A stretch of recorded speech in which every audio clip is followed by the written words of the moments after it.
আগামী ৫ আগস্ট অভ্যুত্থানের ১ বছর পূর্তিতে মানিক মে এভিনিউতে জুলাই ঘোষণাপত্র পাঠ করবেন প্রধান উপদেষ্টা। সেখানে চলছে মঞ্চ তৈরির কাজ।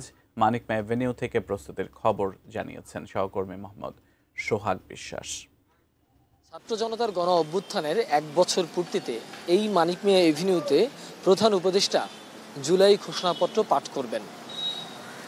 পুরো ১ বছর ধরে রাজনৈতিক দলগুলো এই জুলাই ঘোষণাপত্রের দাবিতে নানাভাবে সরকারের কাছে উপস্থাপন করেছে। তারা বলছে রাজনৈতিক দলগুলো এই জুলাই ঘোষণাপত্রকে একটি সাংবিধানিক রূপ দেওয়ার দাবিও তাদের ছিল। আমরা যদি এখনকার আপনাকে চিত্রটা দেখাই, তাহলে আপনি দেখছেন যে মানিক মিয়া এভিনিউর সামনের যে সড়কটি রয়েছে সেই সড়কের পশ্চিম পাশে মঞ্চ তৈরি করা হয়েছে।